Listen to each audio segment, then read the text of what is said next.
Jadi mata kuliah ini ada yang mengatakan kalau yang namanya manajemen informasi itu banyak kaitannya dengan organisasi. Sedangkan nanti mata kuliah tata kelola banyak kaitannya dengan manajer, ya boleh sajalah menyebut seperti itu ya. Karena yang paling banyak mengubah suatu informasi itu adalah kepentingan dari organisasi itu sendiri. Jadi bagaimana kita lihat hari ini organisasi yang mempengaruhi sistem informasi atau sistem informasi mempengaruhi organisasi. Dari sisi perubahannya, kalau zaman sekarang mungkin lebih cepat sistem teknologi ya mempengaruhi organisasi.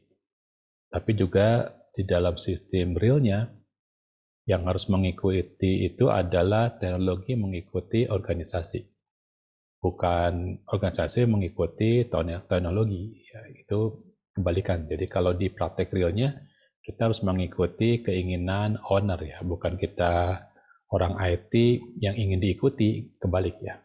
Jadi kalau ownernya ingin mencari sistem apa, ya kita harus ngikutin.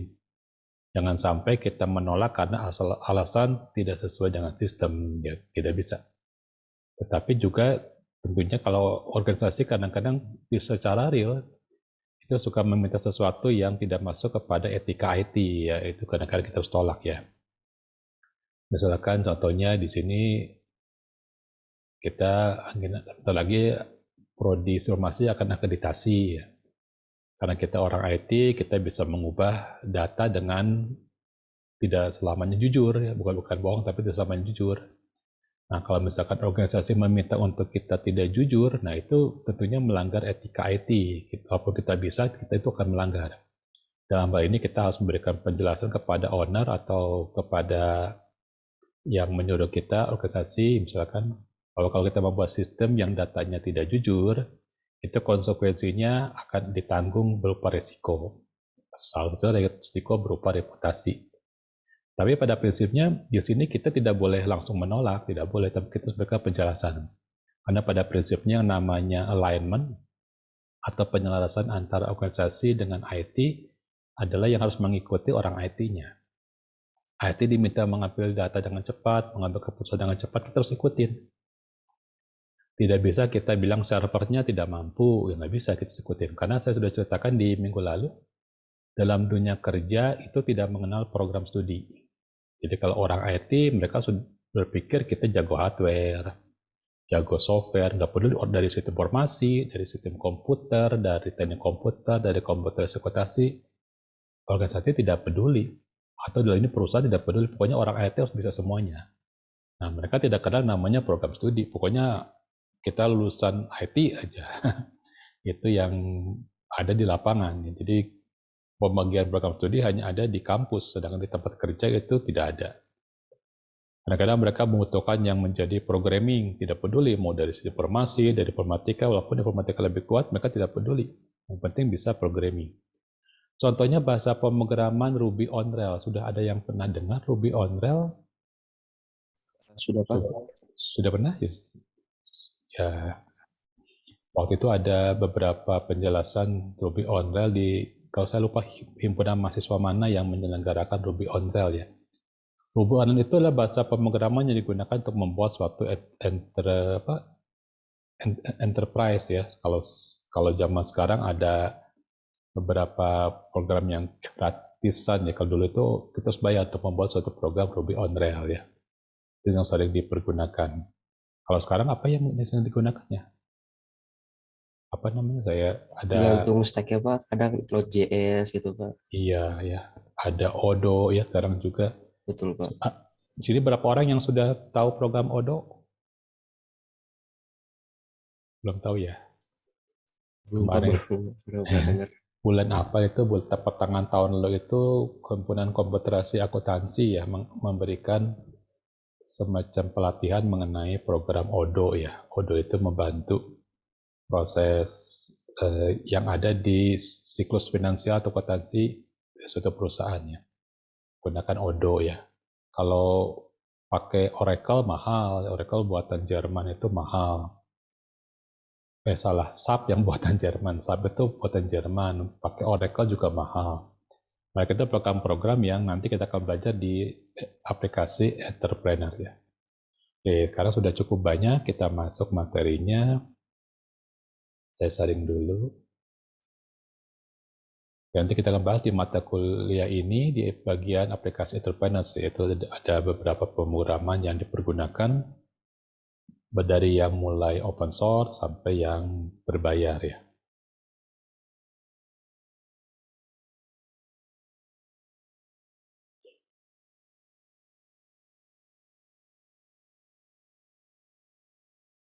Oke, kita tunggu ya.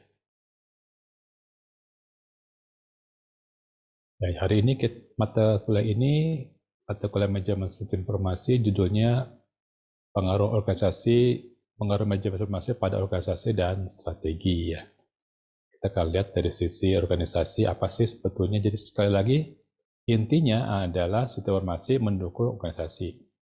Jangan sampai organisasi yang malah merasa diatur oleh orang IT, itu tidak boleh ya. Tidak boleh seperti itu. Sekarang saya sering lihat beberapa organisasi itu kesel karena orang IT-nya nggak menurut kata pemiliknya atau ownernya. Mereka sebagai bagian yang punya prinsip atau kadang-kala disebut sebagai prinsipal, mereka bilang saya mau membuat sistem tertentu. Orang IT-nya menolak ya karena dengan beberapa alasan. Itu tidak boleh seperti itu. Organisasi tidak boleh tidak diikuti. Jadi apa keinginannya kita harus coba mengikuti sedapat mungkin. Materi kita di sini ada 4, kalau waktunya cukup kita sampai 4 materi ini. Nanti di bulan puasa mungkin saya mempersingkat slide, jadi mungkin materi sama tapi slide-nya saya persingkat. Mungkin ya 20 menit kita beres ya, supaya jangan terlalu lelah walaupun masih pagi-pagi ya.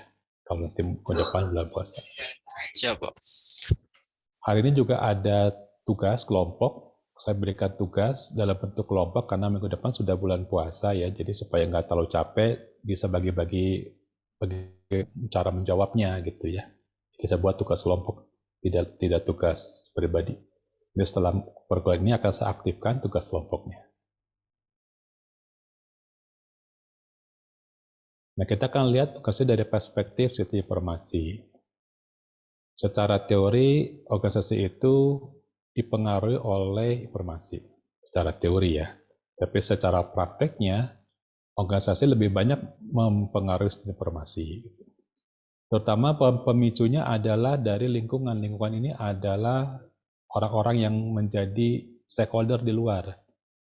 Jadi lingkungan bisa pesaing, bisa pelanggan, bisa juga pemerintah. Ya, mereka itulah yang menjadi lingkungan yang ada di luar. Kalau yang di dalam misalkan budaya, struktur, dan macam-macam itu ada di bagian dalam. Misalkan sekarang orang lagi rame promosi pakai media sosial. Berarti sekarang kita harus punya sistem yang bisa mengontrol para manajer bisa melihat media sosial. Apakah berupa kebijakan atau ada sistem khusus ya. Misalkan sekarang kalau lagi rame mungkin sekarang Instagram ya, Instagram menjual barang, mempromosikan. Kemudian sekarang TikTok. TikTok di sini siapa yang tidak punya TikTok? Ada yang tidak punya TikTok? Saya tidak punya, Pak. Tidak punya. Saya juga nggak punya TikTok asalnya, tapi Pak Rektor minta supaya mempromosikan jurusan atau program studi pakai TikTok.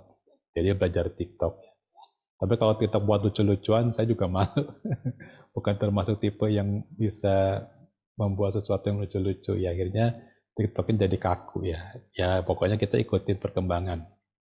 Organisasi mengikuti karena sekarang promosi channelnya itu tidak hanya langsung konvensional menggunakan iklan, tapi bisa juga lewat sosial media, itu namanya media channel promosi.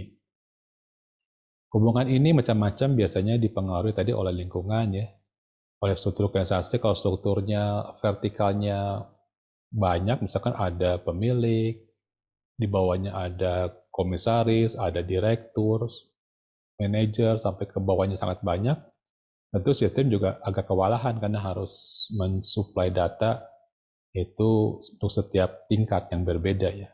Jadi kalau strukturnya banyak, kalau di Unicom ini direktur banyak ya, berarti sistem informasinya itu berat karena banyak direktur, banyak juga ke prodi ya, jadi sistemnya agak susah. Kemudian ada juga namanya politik. Nah, politik di dalam sistem informasi atau dalam perusahaan itu adalah cara berpikir orang. Jadi kalau saya seorang CEO, maka saya butuh informasi seperti apa sesuai dengan cara berpikir saya saat mengambil keputusan. Mungkin saya sifatnya strategis ya. Kalau saya seorang bagian manajer operasional, mungkin cara berpikir saya atau politik saya itu disesuaikan dengan cara berpikir sebagai manajemen operasional, ingin gajinya berapa ya, ingin pekerjaannya lebih mudah, lebih efisien, lebih otomatis, itu namanya politik. Nah, di perusahaan akan memberikan satu kesatuan namanya policy. Jadi policy supaya beberapa cara berpikir dari setiap manajer itu punya wadahnya, namanya policy. Jadi kalau cara berpikir orangnya namanya politik, dalam bahasa Inggris K-nya pakai C ya, politik, tapi bukan di ilmu politik, ini maksudnya cara berpikir setiap orang ya karena dasar dari kebutuhannya berbeda, requirement analisisnya berbeda. Nah, supaya diwadahi semua keinginan mereka, baik keinginan buat naik gaji, keinginan untuk meningkatkan penghasilan, itu kita buat dalam bentuk policy. Budaya kerja ini adalah suatu rangkaian kita mengasumsi. Jadi kalau misalkan asumsinya begini ya, kalau kita bekerja, data itu harus masuk lewat bagian data entry, diproses tidak lebih lama dari mana, dari 2 hari misalkan, atau dalam 24 jam. Kemudian asumsi berikutnya setelah selesai data tersebut sudah terperiksa secara verifikasi misalkan. Nah, beberapa asumsi baik itu kita sebut budaya. Ya, ada beberapa perlakuan khusus yang mereka lakukan setiap saat karena sudah menjadi kebiasaan. Jadi setiap data harus dicek terlebih dahulu, diverifikasi, dimasukkan datanya, dicek apakah ada duplikasi, sampai menjadi keputusan. Itu namanya budaya kerja dari suatu perusahaan. Serangkaian tindakan, serangkaian asumsi yang biasa menjadi suatu norma. Norma itu berarti kebiasaan. Itu namanya budaya. Lingkungan tadi sudah saya jelaskan, kemudian bagian manajemen keputusan di bagian atas. Jadi kalau tadi tingkat vertikalnya banyak, ada kalau di kita ada rektor, ada wakil rektor. Untung nggak ada wakil dekan ya. Kalau ada wakil dekan tambah banyak, maka informasinya harus lebih detail karena urutan dari vertikalnya banyak gitu. Bahkan urutan horizontal juga kita banyak. Kita punya direktur ada 13 ya direktur, ada kaprodi ada 26 atau 23 saya lupa. Itu juga membuat secara vertikal urutan struktur organisasi baik secara vertikal maupun horizontal membuat sistem menjadi tidak mudah ya. Kecuali kalau sistemnya adalah waralaba wirausaha wirausaha itu semua sendiri nggak repot. Tapi kalau sistemnya sudah sangat profesional itu tidak mudah. Kalau ditanya perubahan yang paling cepat IT atau organisasi ya mungkin tadi sudah saya jawab ya. IT itu perubahannya lebih cepat ya. Jadi organisasi mau tidak mau ngikutin IT. Banyak contoh organisasi yang mengikuti IT tadi ya, mengikuti sosial media, TikTok ya, menggunakan sentimen analisis. Kita analisis yang namanya Twitter itu apa. Di sini masih ada yang suka pakai Twitter tidak? Ada yang suka pakai? Masih? Oh iya, masih pakai Twitter ya. Kemudian juga kalau ditanya mana perubahan yang paling cepat dari lingkungan, budaya, struktur, itu sudah saya jawab ya. Lingkungan yang paling cepat ya, yang paling mudah adalah bagian eksternal lingkungan. Jika organisasi mengalami disruptif, mungkin organisasi itu sekarang disruptifnya karena teknologi ya, apalagi zaman COVID, beberapa rapat itu menggunakan online, tapi organisasinya tetap tidak banyak berubah, tidak menghilangkan manajer. Jadi manajer lapangan masih ada walaupun sekarang zaman tidak tatap muka misalkan. Jadi organisasi itu disruptifnya lebih kurang atau lebih kecil ya dibandingkan dengan teknologi. Apa itu yang disebut dengan disruptif? Ada yang tahu? Apa-apa Iya ya, jadi mengganggu perubahan yang sampai fundamental gitu Pak. Iya betul. Jadi misalkan dulu kita pakai SMS, sekarang banyak pakai WhatsApp ya. Itu teknologinya disruptif. Dulu orang mempergunakan sistem yang berbayar, sekarang kita menggunakan media sosial, Facebook, marketplace itu tidak bayar, bahkan tidak buat sendiri. Itu disruptif. Dulu orang pakai angkot, sekarang pakai Gojek, ya juga disruptif. Nah, semuanya itu tergantung dari satu organisasi. Di sini tahun 71, Miss Berak itu bilang kalau yang namanya organisasi itu yang paling kecil wirausaha, sedikit lebih besar bagian manufaktur, dari menengah sampai manufaktur besar, kemudian joint venture, modal gabungan, dan profesional. Kalau universitas termasuk golongan yang bentuknya profesional. Pada profesional kadang-kadang jabatan antara kepala program studi dengan dosen itu hanya jabatan saja, tapi kita tidak punya terlalu jauh jaraknya ya. Jadi Kaprodi juga dosen juga ya, ketua jurusan dosen juga. Jadi kalau profesional benar-benar profesional, tidak terlalu job description-nya tidak terlalu jauh. Biasanya itu adalah universitas, ya, rumah sakit, para dokter dan para perawatnya itu hubungannya kolega ya. Kita juga dosen-dosen dengan Kaprodi, dengan wakil rektor hubungannya kolega, sebutnya profesional. Yang terakhir adalah bentuk organisasinya konsultan. Informasi ini akan menyesuaikan dengan struktur organisasi. Kalau konsultan mungkin kebutuhannya tidak sama dengan seorang profesional. Kalau seorang dosen bekerja sebagai konsultan juga, maka sistem yang digunakan mungkin berbeda ya. Dia punya sistem untuk kebutuhan konsultan dan juga kebutuhan seorang dosen. Ini adalah teori pengenaan organisasi. Ini definisi organisasi, bahwa organisasi itu memasukkan yang namanya input dari luar, misalkan dana, ya, dana dan data di sini keluarannya berupa output, ya, keputusan. Harus ada sesuatu yang berimbas kepada lingkungan. Itu teori dari Loudon. Dia bilang apakah keluarannya dalam bentuk produk atau jasa. Nah, itu harus ada yang namanya input, kemudian ada proses, ada output. Tidak boleh tidak ada prosesnya, tapi ada outputnya, ya. Tidak boleh. Kalau inputnya kurang baik, tentunya prosesnya menjadi berat untuk melakukan verifikasi dari input. Ya. Jadi kalau big data, datanya sangat banyak, susah kita memilah-milah yang mana data yang penting, mana yang tidak, sehingga prosesnya menjadi berat untuk menghasilkan suatu keputusan, misalkan ya. Tapi kalau data yang sudah diklasterisasi, sudah dipilah-pilah, nah itu kita lebih mudah mengambil keputusan. Nah, proses sesuai dengan jenis input dan jenis output yang diminta. Nah, ini berhubungan dengan yang namanya kualitas dari inputnya. Nah, ini yang disebut dengan definisi organisasi. Jadi ada suatu proses yang diambil dari input, nah ada satu yang dikeluarkan kepada lingkungan, dan diambil dari lingkungan namanya input, dikeluarkan ke lingkungan namanya output. Nah, dampaknya apa? Nah, dampaknya ini ya. Ini teori tahun 1937 dari Ronald Coase. Jadi, ini Pak Ronald Coase ini dapat hadiah Nobel. Jadi menurut dia organisasi itu dikenal yang namanya teori biaya transaksi atau transaction cost. Secara tradisional, semakin banyak pengunjung, semakin banyak customer, maka yang melayaninya semakin banyak.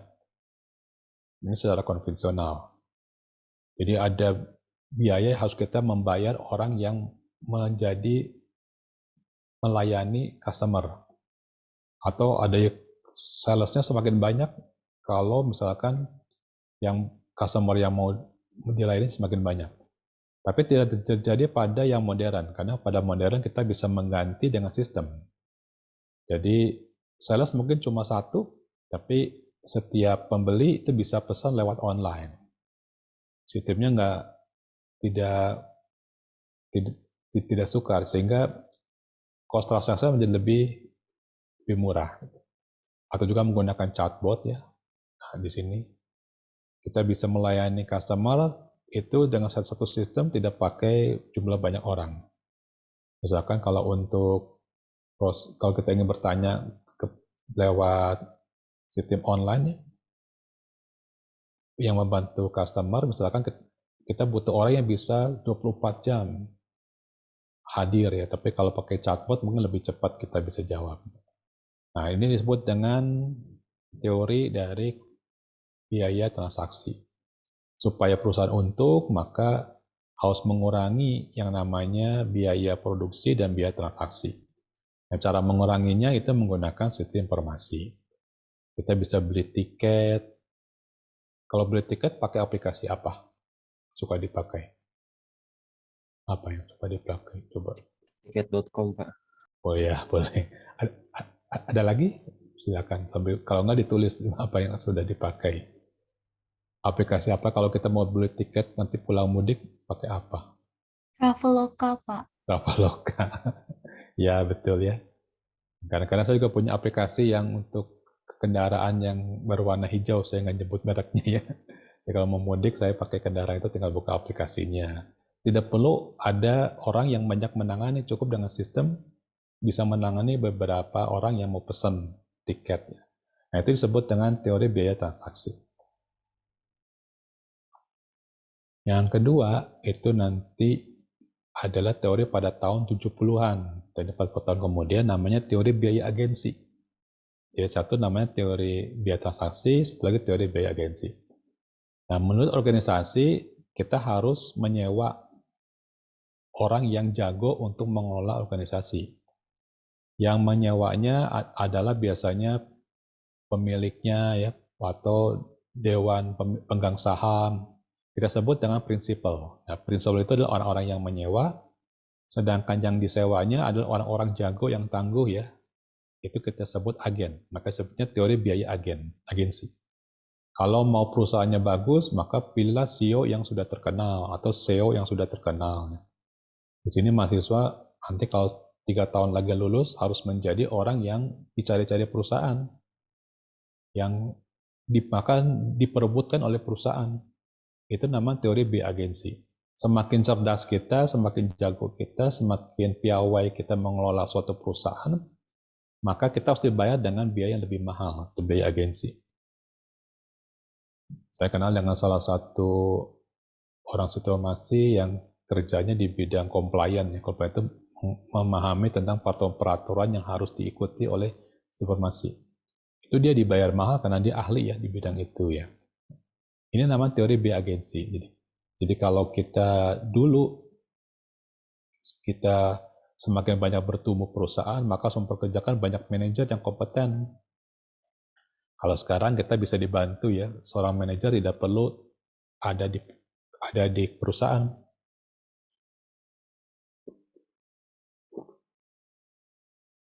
Top manager ini tidak perlu repot-repot mengelola manajer di bawahnya. Dia tinggal melihat laporannya lewat sistem, executive information system namanya ya. Kemudian bisa mencari manajer yang cerdas, hasilnya bisa kita evaluasi, kinerjanya kita evaluasi. Jika uang yang diberikan oleh para pemilik modal ini, itu mereka merasa bahwa uang tersebut memang berarti untuk membayar orang-orang yang cerdas. Jadi mereka bisa mempertanggungjawabkan bahwa penggunaan uang tersebut memang memperkerjakan para manajer yang jago. Ini adalah teori dari Michael Jensen dan William McLean. Yang sering disebut sebagai teori Jensen-McLean tahun 76. Misalkan perusahaan cukup besar, Toyota, dia akan mencari CEO yang sangat jago waktu itu ya.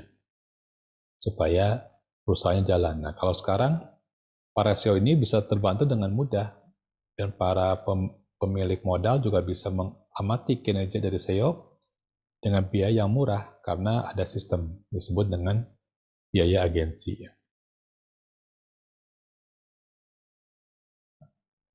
Ada beberapa universitas yang sengaja mempekerjakan seorang bagian marketing.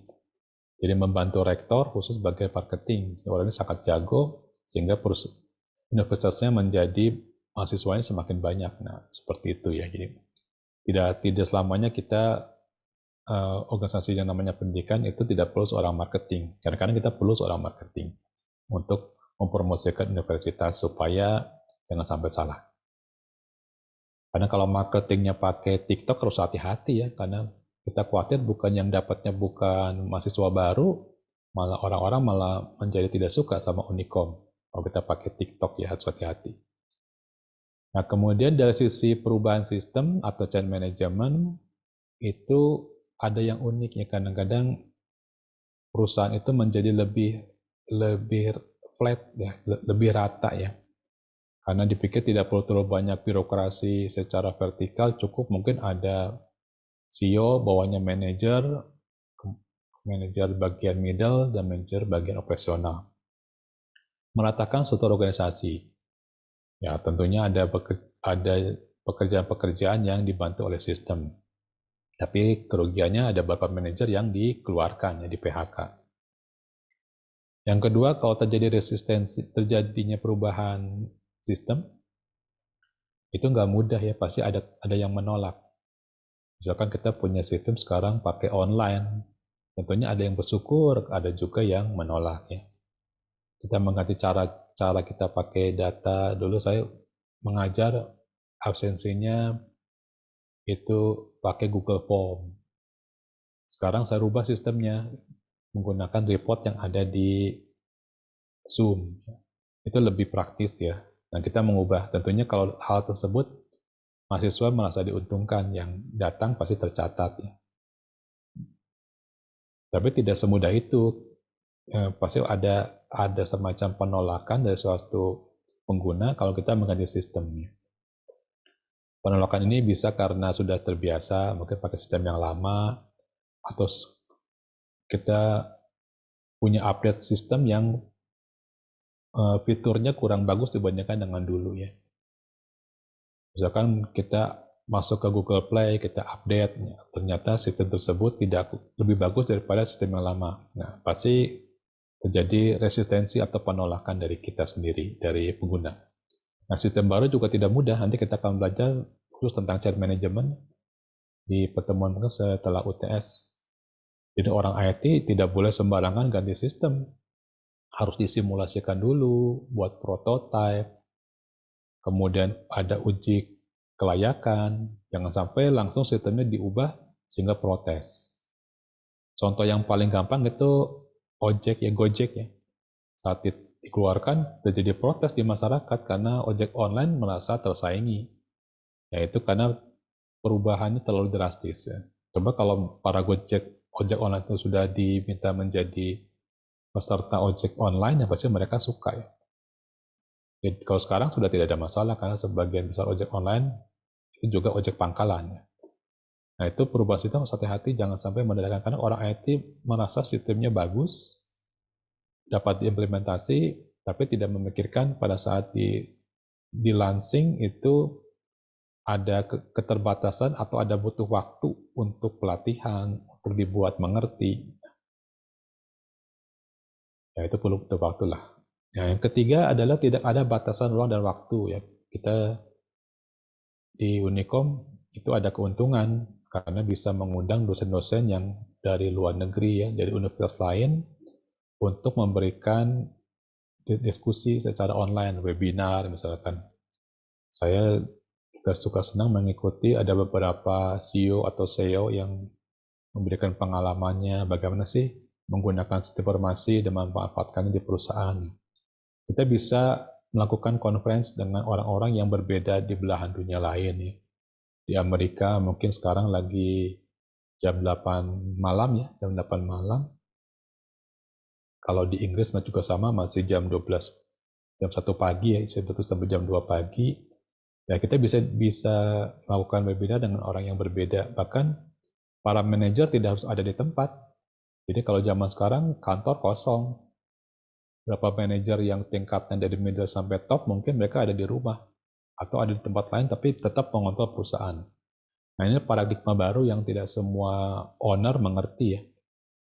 Ada beberapa owner yang punya perusahaan itu merasa, wah ini kalau seperti ini berarti karyawan saya tidak bekerja karena ada di rumah nggak pernah absen ya. Itu bagi seorang owner tidak mudah perubahan ini. Bahkan juga sama seperti orang tua ya, orang tua kalau mahasiswanya tidak ke kampus ya kesel juga, ini mahasiswa nggak ke kampus kali ya, nggak menggunakan fasilitas kampus. Berarti logikanya atau rasionalnya SPP harus dikurangi. Itu wajar berpikir seperti itu ya. Karena apa sih ada paradigma yang berubah kalau kita menggunakan sistem informasi. Nah, tugas yang saya berikan juga berbatas waktu. Jadi setelah waktunya nanti 1 minggu, berarti sampai hari Rabu, maka hari Kamisnya itu sudah tidak bisa dikumpulkan lagi. Itu pakai sistem. Jadi kita membuat tidak harus mengumpulkan, dipanggil-panggil, mahasiswa harus kerjakan terlebih cepat waktunya ya. Seperti itu. Dan saya bisa berikan contoh tugasnya. Nah, kemudian kalau tidak bisa bersaing, kita pikirkan buat melakukan kerjasama. Atau kalau nggak bisa kerjasama, ya kita berkompetisi. Kebalikannya seperti itu ya. Di sini ada yang terkenal namanya Michael Porter. Bukan Harry Potter, Michael Porter ya. Michael Porter ini senangnya adalah mengajar di bidang mata kuliah bisnis tentang kompetisi, tentang daya saing. Kemudian dia juga pernah ditawarkan untuk bekerja di perusahaan, ternyata perusahaan yang dia pimpin tidak baik, bahkan dia cukup dihina karena bisa memberikan teori mengenai daya saing, tetapi pada saat dia sendiri menjadi pemimpin perusahaan, dia tidak bisa memenangkan daya saing. Nah, tentunya karena kondisi real itu banyak sekali parameter yang tidak ada di dalam, yang tidak bisa kita dideskripsikan dengan mudah. Jadi Michael Porter ini memang secara teori mengatakan bahwa teori dia itu tepat, tetapi perubahan dari setiap komponennya itu tidak bisa kita prediksi. Nah, Porter dia bercerita namanya daya saing itu pertama ada pesaing lama, pesaing yang sudah sering ada di bidang kita ya. Kemudian juga bisa timbul beberapa kekuatan lain, misalkan ada pemain baru, new market masuk ya, ada pasar baru, pemain baru, supplier juga mempengaruhi, misalkan supplier mempengaruhi harga barang, mempengaruhi jumlah dari supply, dan juga customer ini adalah manusia yang keinginannya tidak bisa ditebak. Atau ada produksi yang bisa menggantikan produksi yang ditawarkan. Sekarang jarang ada orang atau perusahaan yang menggunakan server sendiri. Lebih baik kita sewa servernya. Belum menggunakan, kecuali kalau yang tujuannya VPS ya, very private server, memang harus sendiri. Tapi kalau sekarang mungkin kita lebih baik sewa ke Amazon, ke mana ya, ke cloud ya. Daripada kita beli sendiri, resikonya harus terus available, nggak boleh kena gangguan listrik ya. Nah, 5 dari kekuatan ini disebut dengan model competitive porter. Nanti kita kalau membuat sistem, para owner bilang, ayo sekarang kita lihat, jangan sampai sistem kita bisa ditiru oleh pemain baru. Oke, berarti kita buat sistem yang sangat sukar, tidak mudah ditiru, atau yang biayanya mahal kalau mau ditiru. Jadi membuat suatu penghalang bagi pemain baru, namanya no entry barrier. Jadi suatu penghalang pemain baru supaya pemain baru jangan bisa masuk.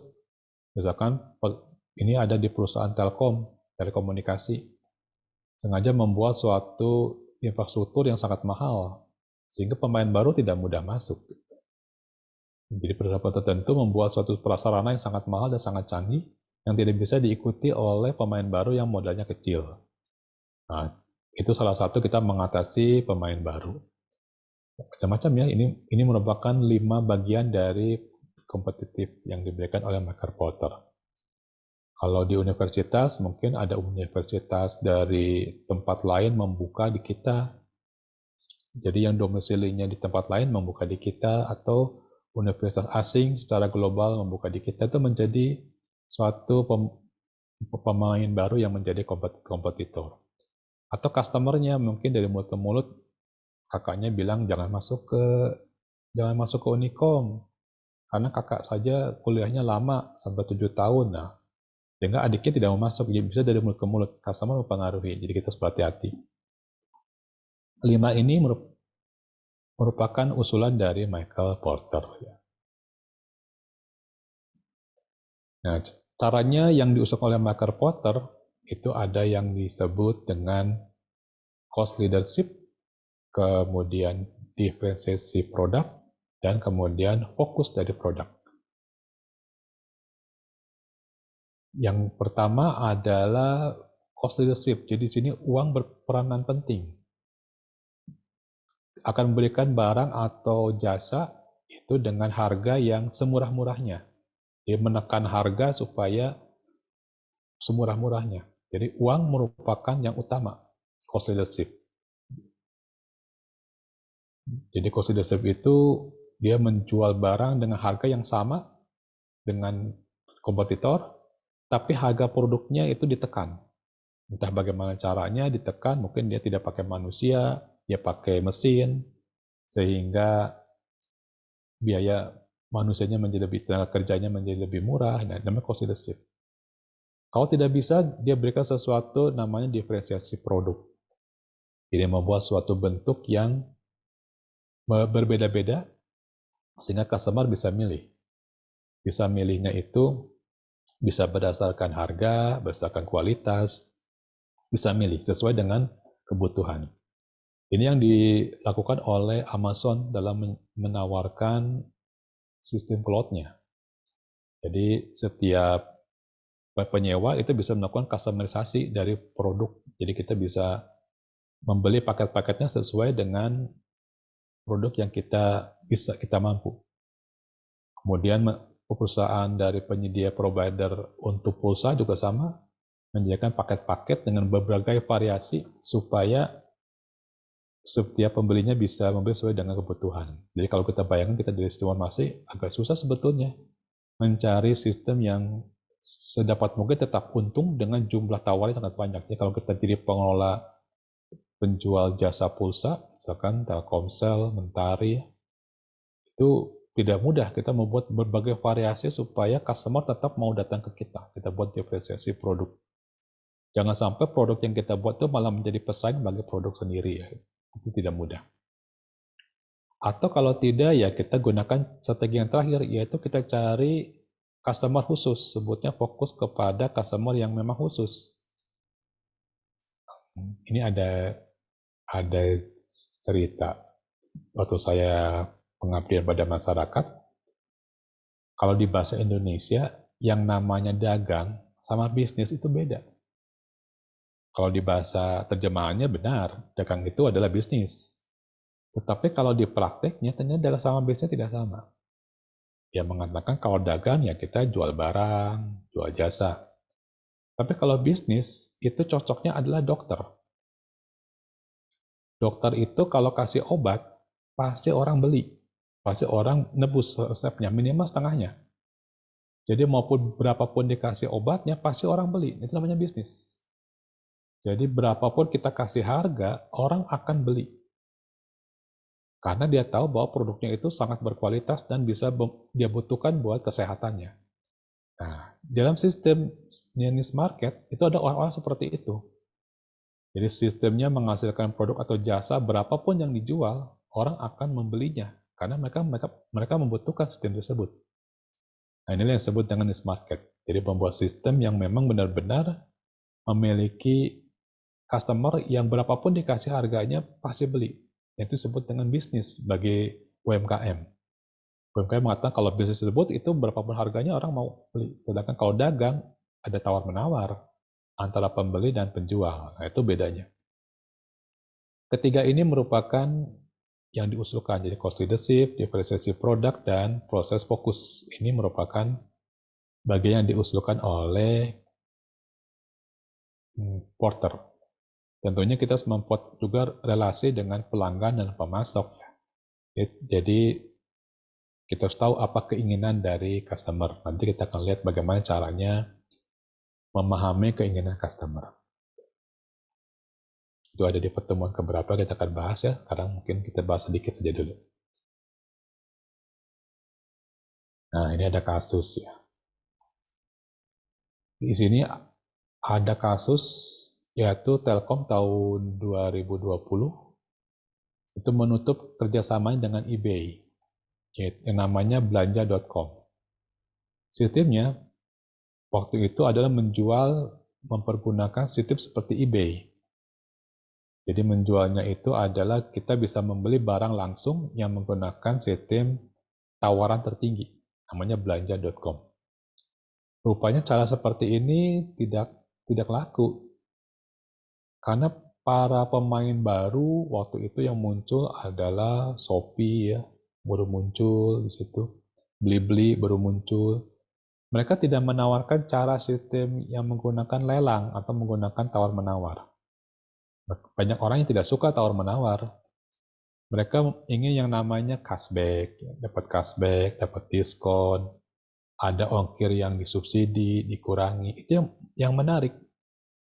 Sehingga belanja.com pelanggannya makin lama makin berkurang. Karena orang Indonesia tidak sama dengan luar negeri. eBay membawa suatu pola yang tidak sama bagi orang Indonesia. Jadi Telkom dengan eBay membuat belanja.com akhirnya ditutup tahun 2020. Karena marketnya bergerak berbeda. Sistem Permasus mengikuti bahwa terjadi pergeseran dari market. Marketnya ingin supaya ada cashback, ada diskon. Siapa yang tahu kalau Shopee tanggal berapa harganya paling murah kalau beli di Shopee? Ada yang tahu?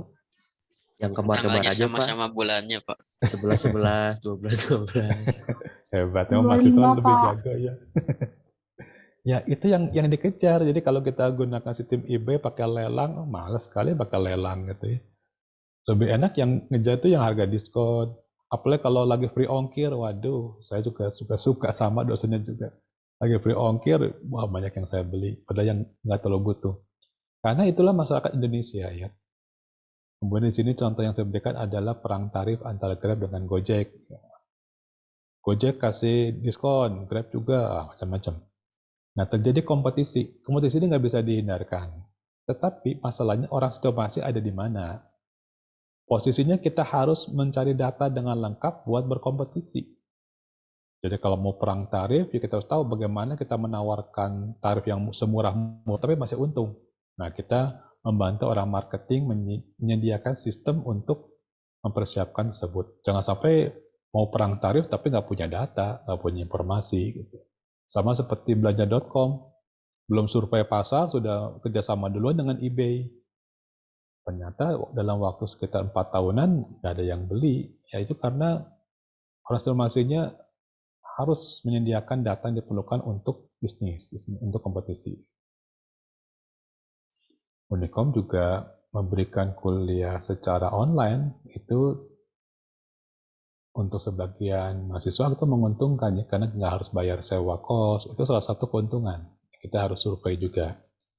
Jadi sedapat mungkin apakah harus hibrid atau tidak hibrid, ya kita harus mengikuti. Sekarang zamannya perubahan paradigma pandemi ya. Mahasiswa belajar di depan komputer ini sebetulnya capek juga, capek mata ya. Jadi berbeda kalau di kelas bisa ngobrol, bisa diskusi, ya bisa ketemu teman lagi, tidak hanya diskusi satu arah dari dosen, itu juga sama ada kehilangan tertentu.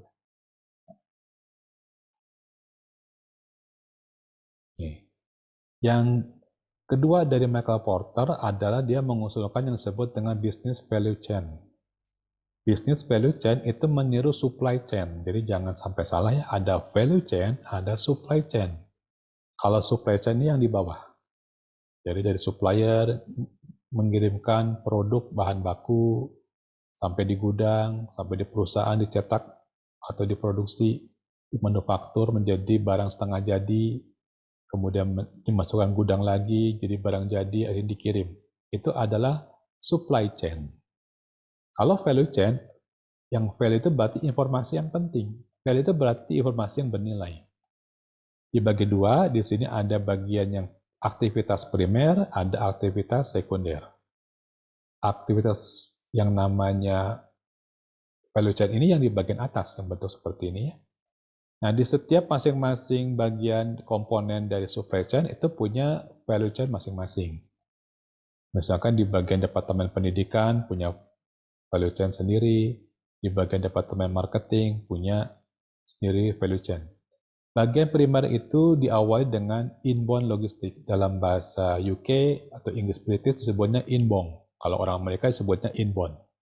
Diawali dengan inbound logistik, kemudian ada operasi, ada proses sales marketing, ada layanan purna jual, sampai outbound logistik.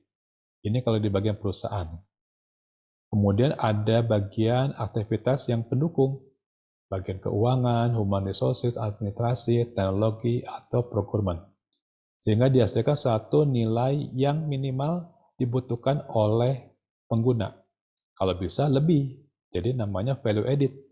Kalau tidak berupa value normatif yang dibutuhkan atau didemandkan oleh customer, kita gunakan value added, nilai tambah, sehingga penggunanya merasa beruntung memperoleh suatu produk atau jasa.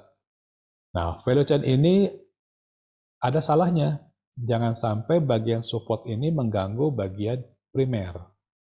Misalkan bagian primer sudah membutuhkan data untuk proses layanan siapa saja yang harus dilayani terlebih dahulu.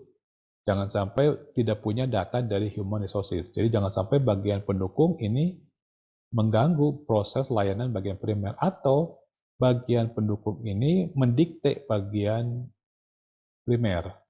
Jadi primer itu harus begini-begini, harus tunggu saya menghasilkan suatu data baru bekerja, tidak boleh. Jadi support ya harus support, mendukung, bukan dia menjadi dominasi. Jadi di sini namanya primer dan support, bukan second tapi support, pendukung. Tidak boleh kebalikannya, kita tidak bisa bergerak karena belum punya teknologi. Wah, nggak bisa. Perusahaan tidak bisa menerima asal seperti itu. Tidak bisa bergerak karena belum ada dana yang cair, nggak bisa. Belum ada dana buat jalan, nggak bisa ya. Berarti support harus mendukung, jangan sampai menjadi pengganggu bagi primer. Nah, di Indonesia, banyak sekali bagian supportnya ini yang justru tidak mensupport, bahkan mendikte, bahkan mengganggu proses primer. Sehingga banyak perusahaan yang tidak bisa berkembang dan berinovasi karena dia lemah. Nah, bagaimana cara mengatasinya? Ya kita balik. Kalau support ini sangat mendominasi, kita jadikan masukan ke bagian primer. Kalau memang dia dibutuhkan. Tapi kalau dia memang tujuannya hanya buat support, ya kita harus benahi jangan sampai mengganggu bagian primer. Seperti itu ya. Jadi kalau di bagian perbankan, mungkin keuangan merupakan bagian primer. Tapi kalau di sistem perjalanan, tadi mau pulang mudik, ya bagian keuangan itu merupakan bagian support, bukan bagian utama. Yang utamanya supir, mobil, memperbaiki kondisi dari mobil itu merupakan bagian primer. Ini yang diberikan oleh Michael Porter. Satu adalah model kekuatan persaingan, atau yang disebut dengan daya saing. Yang kedua, value chain. Kesalahannya tadi ada beberapa support yang mati, ada support yang mendikte, ada support yang belum available, itu membuat primernya menjadi tidak jalan di sini. Misal contohnya saya mendapat informasi beberapa mahasiswa masih akan mendapat beasiswa dengan syarat penghasilan orang tua sekian, kemudian jumlah keluarga sekian. Nah, data tersebut tidak ada di program studi.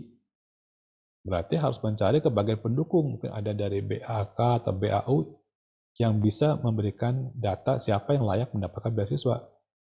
Yang paling buruk nanya kepada mahasiswa. Nah, itu kan berarti supportnya tidak mendukung. Karena kalau harus nanya terus kepada mahasiswa, minta data lagi, setiap ada beasiswa minta data, berarti sistem administrasinya tidak mendukung. Itu berarti di sini sistem administrasinya menjadi tidak berjalan dengan seharusnya. Nah, itu contoh yang sering terjadi. Supportnya tidak mendukung karena harus minta lagi data kepada mahasiswa, padahal beasiswa waktunya cuma 1 minggu, nggak akan cukup ya. Kalau kita mahasiswanya sebanyak informasi yang jumlahnya ratusan, tidak mudah untuk mengambil keputusan siapa yang layak mendapat beasiswa. Karena supportnya tidak jalan. Jadi kata Michael Porter, waktu dia menjadi pemimpin perusahaan, itu banyak sekali sebagian support yang tidak bisa bekerja kecepatannya sama dengan bagian yang di bagian yang primer. Apalagi kalau sudah menjadi agile. Apa itu agile? Ada yang tahu agile? Ada yang tahu agile? Agile itu berarti setiap ada permintaan harus segera mungkin direspon. Itu agile. Nggak boleh kita tunda-tunda. Ada permintaan misalkan masuk barang, berarti harus 2 keputusan. Apakah pakai strategi first in first out atau menggunakan prioritas? Cuma dua. Jadi kalau ada order besar misalkan nih, apakah kita harus menunda manufaktur yang sedang bekerja, kemudian disuruh mengganti mengerjakan order tersebut, atau menggunakan first in first out, siapa yang datang pertama itu yang lebih dilayani, tergantung. Nah itu contohnya kita harus mengoptimasikan antara bagian support dengan bagian primer. Jika ini berhasil, maka perusahaan tersebut akan tetap langgeng atau sustainabilitasnya tinggi. Nah, itulah yang diberikan oleh Market Porter di cerita ini.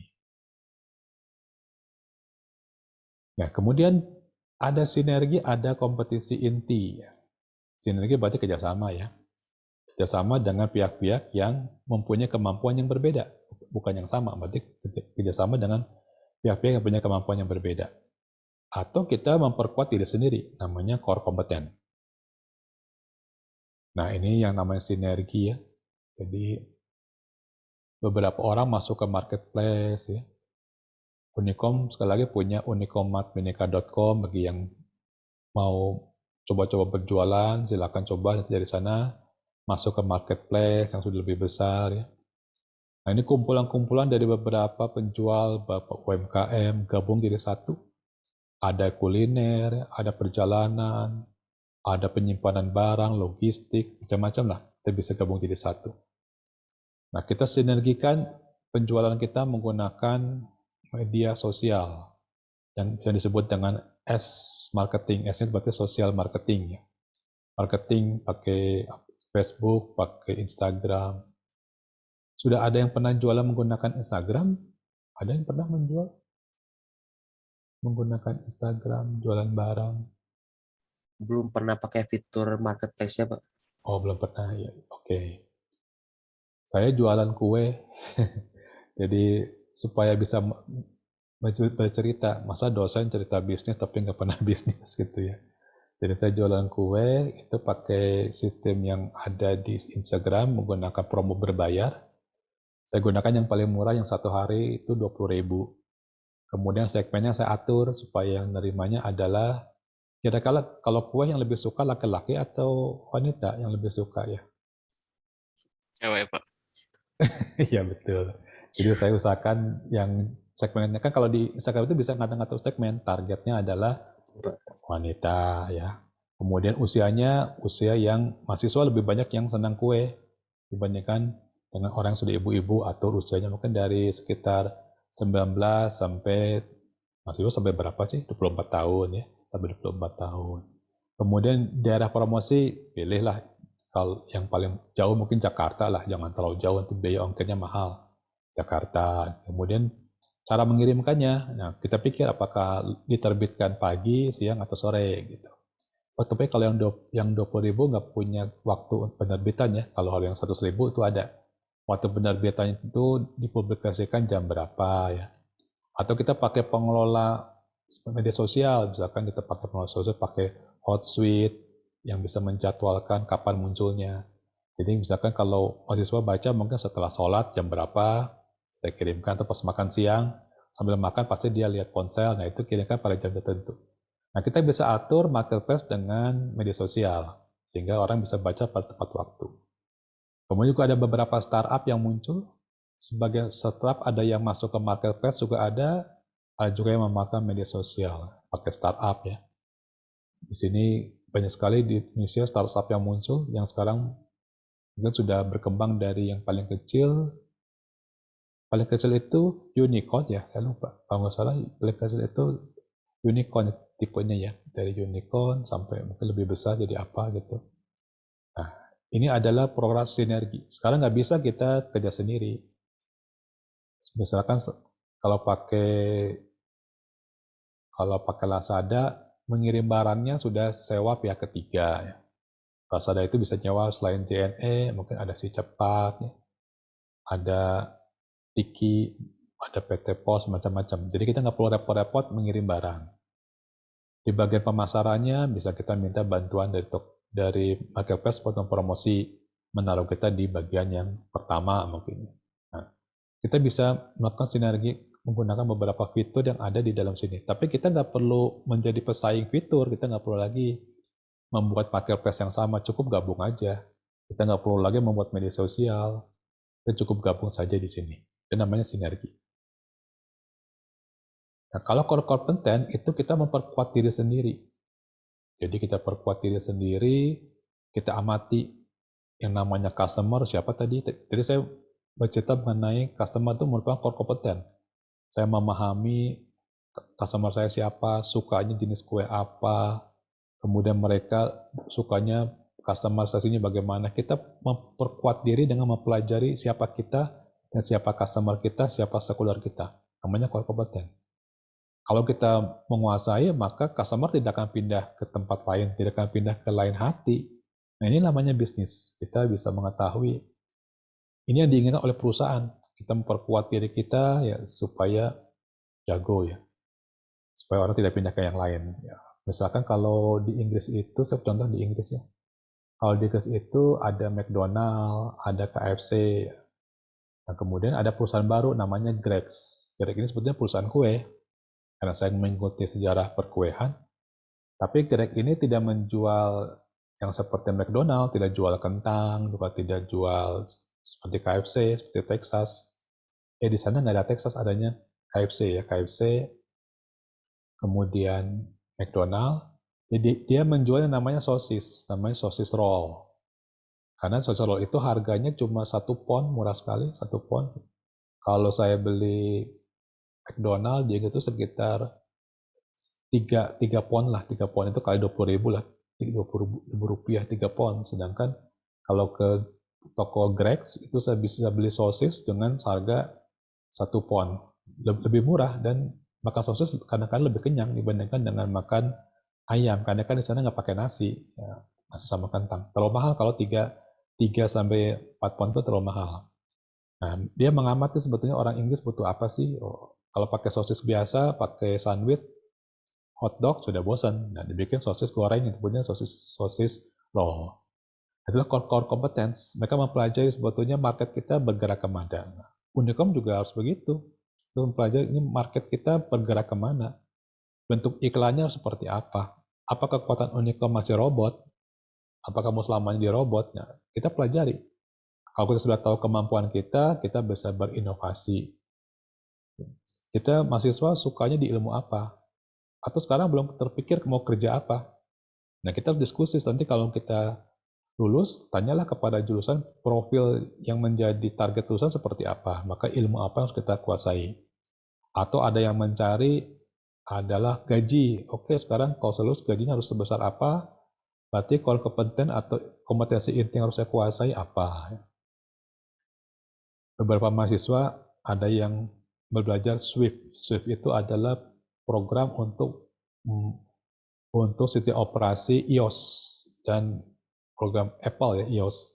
Jadi walaupun program studinya tidak mengajarkan program Swift, tapi dia mempelajari sendiri karena dia tahu kalau nanti saya lulus, saya ingin kerja di bidang program yang bisa memprogram iOS. Nah, core kompetennya dia cari. Ya, salah satunya menggunakan yang paling mudah bagi pemula adalah menggunakan Swift, misalkan seperti itu ya. Jadi mulai sekarang hitung nanti kalau sudah lulus mau jadi apa, mau bekerja dengan gaji berapa, mau di mana, kemudian mau perusahaan apa, pegawai negeri, BUMN, semuanya jawaban benar. Tapi nanti kita pukul mundur, kadang-kadang mahasiswa tidak pernah kepikiran di akhir, pokoknya lulus, kemudian pokoknya ya ikutin saja arus, nggak bisa. Perusahaan tidak bisa ngikutin arus, tapi dia harus mengikuti perubahan dari lingkungannya. Kadang-kadang arus bisa berubah karena lingkungan berubah, stakeholder bisa berubah. Maka core kompetensinya harus diganti. Unicom juga tidak bisa selamanya bermain di robot, karena kita harus melihat bahwa mahasiswa kita itu mengejar karena apa. Seperti itu. Ini contohnya ada transformasi dari program Zahir ya. Saya itu ada program untuk akuntansi. Ini yang buatnya adalah kakak kelas saya ini dulu, Mas Fadil sama Mas Ismail, ini kakak kelas saya. Mereka bukan orang informasi, yang satu orang teknik fisika, yang satu lagi orang teknik kimia. Bahkan kakak kelas saya yang teknik fisika tidak lulus dari S1-nya, tapi dia buat program Zahir buat akuntansi. Sudah cukup lama mereka buat, dari tahun 94 mereka buat. Jadi saya belum lulus, mereka sudah jadi seorang businessman. Mereka tawarkan program akuntansi, membuat buku besar, kemudian buat neraca. Ya. Nah, kemudian karena pergerakan pasar berubah, mereka akhirnya mengganti dari menjual dalam bentuk terkotak-kotak yang berbasis window atau boxes. Gitu. Jadi harus beli bentuk utuh, mereka ganti menjadi software as a services. Jadi mereka menjual dalam bentuk plugin buat WooCommerce, ya, untuk dalam bentuk CMS, content management system, ya dia buat bentuk plugin. Jadi dari bentuk yang harus beli satu program diinstal di sistem, sekarang hanya bentuknya plugin yang bisa ditaruh di mana-mana. Atau bentuknya berupa widget yang ditaruh di mana-mana. Nah ini karena kita menyesuaikan. Dulu kompetensinya adalah di bagian Windows, sekarang kompetensinya di bagian SaaS, Software as Services. Dan keuntungannya besar, sekarang mereka sudah pecah ya, sekarang sudah tidak lagi Mas Fadil dengan Mas Ismail, tinggal Mas Ismail sendiri ya, di sini di bagian program Sahir. Nah itu salah satu caranya kita ikuti, jadi masih juga sama, sekarang lihat pergerakan dari dunia kerja di mana, berarti kompetensi kita sebagaimana. Perusahaan sekarang harus mengandalkan media sosial, berubah. Unicom menggunakan TikTok karena core kompetensinya yang sekarang menjadi kekuatan dari bersaing adalah di TikTok misalkan. Nah, core kompetensi ini merupakan kekuatan yang bisa menjadi daya saing. Tapi ada menjadi sesuatu tren, yaitu orang meniru yang namanya core competence. Jadi mereka mengimitasi core competence. Nah, ini contohnya ya. Dulu itu sebelum Instagram gabung atau dibeli sahamnya oleh siapa? Instagram itu yang beli saham? Facebook, Pak. Facebook, ya, Facebook. Itu Instagram meniru Snapchat. Mungkin Mas Iwo sekarang belum pernah atau jarang yang pakai Snapchat. Ya, jarang yang zaman-zaman dulu ya. Dia meniru cara profil filternya, cara untuk mencari gambar orangnya, kemudian cara memberikan namanya dari Snapchat. Karena Snapchat sangat terkenal. Nah, akhirnya ditirulah oleh Instagram semua fitur-fiturnya. Ini sebutnya meniru core competence. Sistemnya bisa memberikan apa yang kita tiru. Ada juga kalau zaman dulu menggunakan Foursquare. Nah, sekarang Foursquare itu dipecah atau memecah diri. Ada yang namanya Foursquare yang hubungannya untuk melakukan sistem pendataan orang ya, jadi bukan ke media sosial tapi mencatat tempat ini kelebihannya apa, promosinya apa, itu Foursquare. Tahun 2014 Foursquare itu sebagian orang pecah mendirikan Swarm.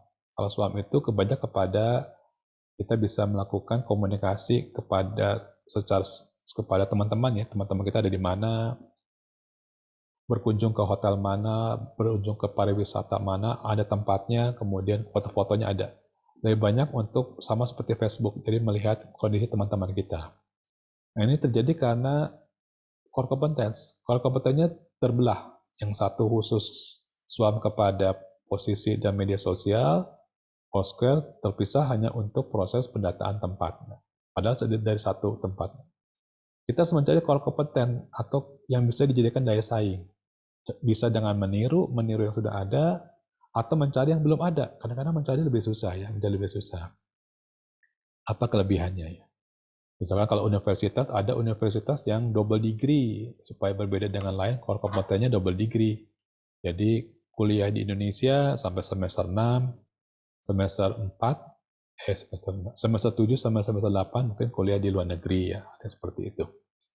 Nah itu segala cara dicari supaya punya nilai unggul. Apa sih? Kalau orang Indonesia nyebutnya modal ya. Modalnya apa sih yang dipakai buat bersaing? Nah, itu core competence. Apa sih modal yang dipakai buat bersaing? Core competence seperti itu. Jadi saya agak cepat hari ini. Nah, ini salah satunya tadi sudah bicara mengenai Traveloka ya. Traveloka ini pendirinya orang Indonesia ya. Tahun 2012, Ferry Unati, Daryanto Kusuma, sama Albert Sang. Mereka memberikan suatu kerjasama dengan hotel. Hotel harus memberikan data ya. Setiap pagi melaporkan ke Traveloka dalam bentuk forum khusus ruangan mana yang ditawarkan. Tapi kesannya kebanyakan ruangan-ruangan yang nggak pernah dipakai. Di ruang-ruangan yang dekat lift, ruangan yang punya connecting door, itu yang mereka tawarkan sekarang ini ya. Traveloka tidak punya pengawasan kepada ruangan-ruangan yang ditawarkan. Tapi kita nggak perlu ke setiap hotel nanya, ya. Kita bisa milih, misalkan mau perjalanan ke hotel mana, apakah gabung dengan perjalanan pesawat, ya.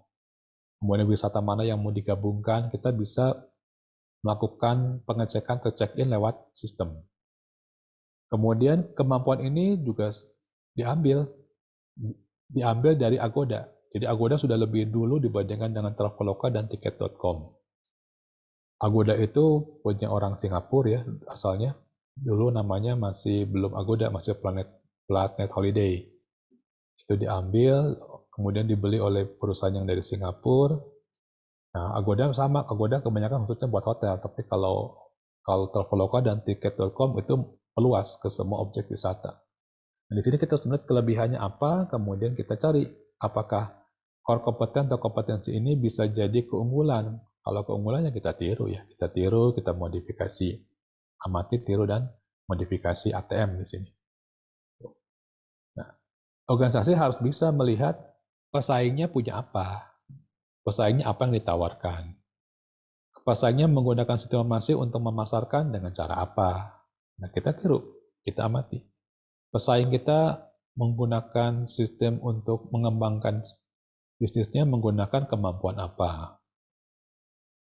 Jangan sampai kita memberi server dengan kecepatan tinggi, tetapi tidak mendukung core competence.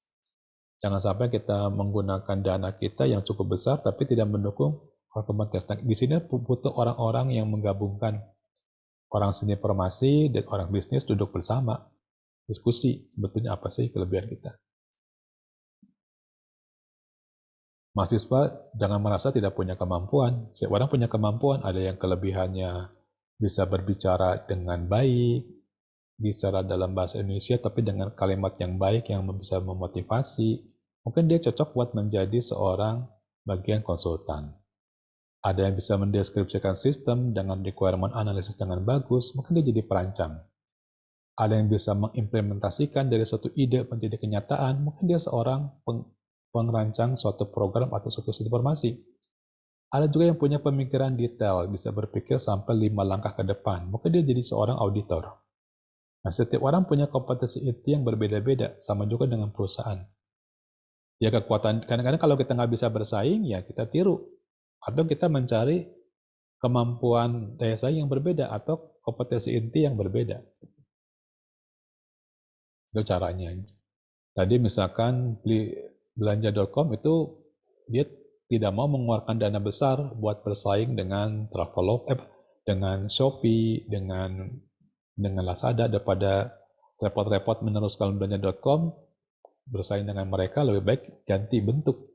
Jadi sistemnya adalah pembelian B2B, ya seperti itu ya. Nah, itu pemikiran tersebut harus butuh orang informasi yang bisa membantu organisasi. Oke, hari ini saya tidak mengundang banyak pertanyaan. Jadi tapi sekarang saya kasih waktu kalau masih ada yang mau bertanya ya, silakan. Izin bertanya, Pak. Tadi yang bagian bahwa sistem itu mempermudah perusahaan dalam meminimalisir sumber daya manusianya, Pak. Kayak jadi nggak perlu banyak lagi karyawan. Jadi pertanyaannya, apakah sistem juga menyediakan misalnya menyediakan layanan, bukan layanan sih Pak, kayak jadi orang-orang yang tadi disingkirkan oleh sistem, apakah sistem juga menyediakan untuk mereka tetap dapat pekerjaan dan tidak harus benar-benar kehilangan pekerjaan? Gitu Pak, terima kasih. Jadi pada saat sistem itu menggantikan posisi orang tersebut, itu bagi orang yang ditinggalkan bukan bertambah mudah. Jadi bukan bertambah mudah karena mereka harus bisa belajar benar-benar memanfaatkan sistem. Misalkan kita menghilangkan yang namanya sales terlalu banyak, kita pakai salesnya online. Tapi orang informasi diminta bagaimana caranya supaya sistem benar-benar bisa menggantikan sales yang door to door. Itu tidak mudah. Jadi menggantikan orang itu tuntutan balik kepada orang informasinya bertambah berat. Kita menghilangkan misalkan orang yang membawa angket untuk melihat kalau yang namanya pasar itu mau beli apa. Kita buat sistem CRM, kita buat sistem angket secara online. Pada saat dibuat, tidak ada yang mau memasukkan data, tidak ada yang mau kasih masukan saya sukanya apa. Orang Indonesia itu kalau ditanya kamu sukanya apa dari bahan produk kita nggak akan dijawab. Lebih praktis kalau pakai door to door pasti minimal dijawab. Pada saat mereka menghilangkan itu tantangan besar bagi orang sistem informasi. Karena secara perusahaan untung menghilangkan orang-orang tersebut berarti nggak usah bayar uang gaji karyawan. Dan mereka tidak peduli dengan, kalau ditanya apakah mereka peduli dengan orang yang dihilangkan, tidak peduli. Mereka orientasinya adalah uang. Tapi bagi orang sistem informasi yang ada di dalam perusahaan tersebut, itu jadi tantangan berat. Misalkan menghilangkan tadi sales door to door, wah, orang Indonesia kalau dikasih suruh komen, nggak mau jawab. Dikasih sistem untuk mendeteksi pasar sukanya apa, nggak mau jawab. Nah, bagaimana caranya supaya orang mau memberikan testimoni? Itu tidak mudah. Nah, akhirnya orang informasi membuka media sosial lewat Instagram. Kalau lewat Instagram kan itu orang berani sekali. Mereka berani bercerita apa yang mereka suka, apa yang mereka nggak suka. Apalagi kalau yang namanya komentar negatif, mereka lebih suka lewat Twitter. Hanya mereka menggabungkan CRM dengan Twitter, namanya SCRM, Social CRM. Tapi itu juga tidak menjawab karena tetap masih lebih kurang kemampuannya dibandingkan dengan door to door. Kalau kita langsung tanya, ketemu sama pelanggan sukanya apa, itu lebih mudah dibandingkan pakai CRM. Sekarang aja di Unicom itu untuk mencari testimoni dari pengguna lulusan, itu sampai sekarang sudah 1,5 tahun, nggak ada yang mau masukin, nggak ada yang mau masukin forum. Dulu kita waktu zamannya sebelum COVID, kita datang langsung kepada orang tua, tanya, Pak, kenapa milih anaknya dimasukkan ke Unicom? Oh, alasannya karena SPP-nya murah, karena macam-macam dia bisa menyampaikan. Tetapi pada saat kita ganti pakai online pada zaman pandemik, itu tidak mudah. Jadi kalau ditanya, apakah mereka memikirkan karyawan yang dikeluarkan? Tidak memikirkan. Tapi, apakah orang itu masih jadi bertambah mudah? Juga jawabannya tidak. Kita membuat sistem jadi susah karena menggantikan sesuatu yang konvensional itu tidak selamanya mudah. Ya, itu ceritanya. Jadi orang yang ditinggalkan justru yang repot. Apalagi kalau bentuknya merampingkan menjadi birokrasi, vertikalnya menjadi lebih kecil. Ya. Tidak ada pemimpin-pemimpin terlalu banyak.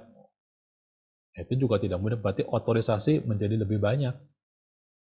Menjadi tidak semudah waktu dulu kita ketemu orang tanda tangan. Sekarang semuanya bisa otorisasi secara tempat yang berbeda menggunakan sistem. Jadi tanda tangan digital berbeda tempat. Terdengarnya mudah. Tetapi bagi orang sistem masjid juga tidak mudah. Dia harus memverifikasi benar nggak orang tersebut. Kemudian harus memberikan verifikasi dan notifikasi. Kadang-kadang orang lupa.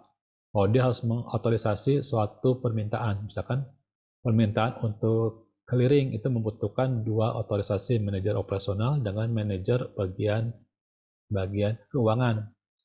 Manajer operasionalnya mungkin lupa karena banyak kesibukan, nah itu kita memberikan notifikasi. Notifikasinya jadi repot, harus pakai telepon, pakai WhatsApp reminder, pakai email. Nah, tidak mudah ya. Itu. Jadi orang informasi nanti yang akan jadi ketempuhan pada saat perusahaan melakukan perampingan atau melakukan vertikal strukturnya menjadi lebih sedikit gitu ya. Itulah tantangan bagi kita nih transformasi pada saat seperti itu. Contoh saya ingin bertanya ya, misalkan dulu saya tidak pakai pengiriman pihak ketiga, saya tidak pakai Si Cepat, tidak pakai JNE, nggak apa saya nyebutkan nama produk ya, maupun nanti saya publikasi di YouTube-nya. Nah, kira-kira masalahnya apa setelah saya pakai Si Cepat? Jadi saya ngirimin nggak mau pakai orang saya sendiri, tapi saya gunakan orang pihak ketiga, misalkan produk lain seperti Si Cepat, JNE, Tiki. Apa masalahnya? Jadi lebih lama sampainya, Pak. Iya, waktu dia komplain kita nggak bisa men-track. Memang mereka memberikan kode buat men-track, tapi di tracknya sudah nyampe, barangnya belum ada, komplain. Saya dulu kirim kue yang bisa dikirim jarak jauh, itu bentuknya adalah apple pie. Apple pie saya kirimkan, kata orangnya sudah, kata pengirimnya sudah dikirim, muncul notifikasi sudah dikirim. Tapi kata yang menerimanya belum. Waduh, susah gimana cek nge-tracknya. Setelah dicek ternyata kuenya rusak. Kuenya rusak karena untuk mengirim dari Bandung ke Jakarta itu sampai 4 kali ganti mobil. Ganti armada, akhirnya kue itu kan nggak akan kuat walaupun dikasih kemasan. Akhirnya kita yang jadi repot, lebih enak kita kirim sendiri daripada kita gabung melakukan sinergi dengan pihak ketiga. Ya itu. Jadi tidak selamanya jawaban sinergi itu benar. Kita harus ngecek kita sinergi gabung dengan pihak ketiga dalam pengiriman ternyata tidak bagus bagi penerimaan bagi customer-nya, malah dikomplain. Nah, seperti itu ya. Jadi mahasiswa harus jeli di sini. Semua teori ini kita sesuaikan dengan kondisi real. Kalau kompeten juga kalau kita ingin meniru, itu biayanya besar. Maka banyak perusahaan yang sengaja memberikan entry barrier sangat besar. Entry barrier itu berarti penghalang supaya orang lain tidak bisa niru. Namanya entry barrier. Supaya jangan ditiru, gimana caranya? Ya, bikin sistem yang harga instalasinya mahal, prasarananya mahal, atau kebutuhan prasyaratnya mahal, sehingga nggak bisa ditiru. Itu contohnya ya. Ada lagi yang mau ditanyakan? Tadi siapa namanya? Melia. Oh, Tidak Pak, sudah cukup. Terima iya. kasih. Fotonya nggak kelihatan, jadi saya nggak bisa lihat tadi. Nah, kita sudah hampir jam 9, nanti saya aktifkan tugasnya. Tugasnya ini saya random, jadi nama orangnya saya random dengan jumlah grupnya, yang paling kecil 2 orang, mungkin yang lainnya 3 orang ya. Ini dikumpulkan cuma satu tugas per kelompok gitu ya. Jadi bagi-bagi tugas, karena bulan puasa saya buat per kelompok. Jadi supaya nggak repot bagi-bagi tugas lah. Jadi misalkan di sini ada 2 pertanyaan dibagi menjadi pertanyaan. Kalau 3 orang ya mungkin 1 orang membantu pertanyaan yang lain. Tugasnya dikumpulkan sampai hari Rabu. Rabu jam berapa ya? Saya lupa, jam 10 kalau malam kalau nggak salah. Jadi hari Kamisnya sudah bisa saya lihat sebagian jawabannya apa gitu ya. Oke, mungkin ada lagi yang mau tanyakan? Selama bulan puasa kita kuliah seperti biasa, seperti biasa dimajukan jamnya atau saya percepat? Kira-kira gimana nih Mas Agi nih KM-nya? Kita lihat saja dulu Pak, seperti biasa dulu saja ya. Ya, mungkin seperti biasa jamnya jam 7.30, tapi saya percepat. Jadi slide yang saya ceritakan lebih pendek, tetapi slide yang saya bagikan tetap. Seperti kuliah hari ini, saya bagikan slide-nya itu 40 halaman. Tapi yang saya ceritakan mungkin cuma tadi sekitar 15 halaman. Karena ya sisa yang teori-teori detail itu saya tidak ceritakan. Ya. Bisa saya ceritakan langsung tanpa harus dipresentasikan gitu ya. Oke, kalau tidak ada saya tutup saja. Terima kasih sudah hadir. Terima kasih siapa Mbak Melia sudah hadir. Siapa tadi yang tanya lagi Mas? Siapa tadi? Saya lupa mencatat. KM-nya Mas Agi, terima kasih. Sampai ketemu lagi minggu depan. Saya ucapkan semoga sehat-sehat selalu. Wassalamualaikum warahmatullahi wabarakatuh. Waalaikumsalam. Waalaikumsalam. Terima kasih Pak. Silakan live ya.